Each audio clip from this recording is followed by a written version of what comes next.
Здравствуйте! Очередное полезное видео. Я уже рассказывал о устройстве и принципе работы планетарной передачи. В видео, в котором я описывал устройство планетарной передачи, было сказано, что применение такой передачи ограничено ее недостатками. Как всегда, ссылки на ролики в описании и следите за подсказками. В принципе, любые зубчатые передачи имеют преимущества и недостатки, что определяет их область применения. Итак, 7 недостатков планетарной передачи. Для организации планетарной передачи необходимо производить больше шестерен, что увеличивает трудоемкость изготовления. Не стоит также забывать о необходимости изготовления водила.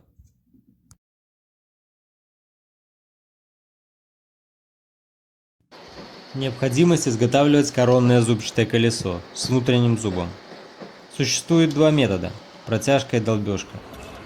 И в любом случае, если нет возможности шлифовки зуба, то это накладывает требования к точности термообработки. Шлифовка внутреннего зуба требует применения специальных дорогостоящих станков и приспособлений. Эти кадры не о протяжке короны, но представление об операции дают. Для более равномерного распределения нагрузки между сателлитами зубчатые колеса и водила должны изготавливаться с высокой точностью, что влечет за собой увеличение затрат.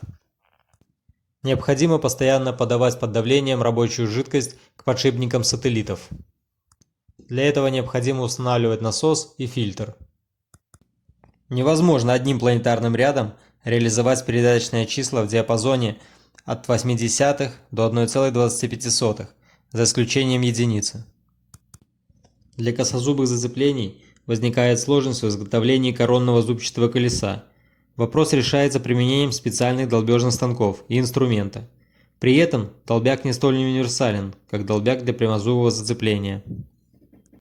В планетарной передаче отсутствует возможность разнесения выходного и входного валов в пространстве. Как видно, они располагаются соосно. Для решения задачи смещения выходного вала может использоваться дополнительная пара зубчатых колес внешнего зацепления. Представленные 7 недостатков не являются исчерпывающим перечнем. Как видите, планетарные передачи не являются чудом техники, а всего лишь одним из видов зубчатых передач, которые имеют свои преимущества и недостатки. На этом все. Чтобы знать больше о планетарных передачах, подписывайтесь на канал и не пропускайте новых видео.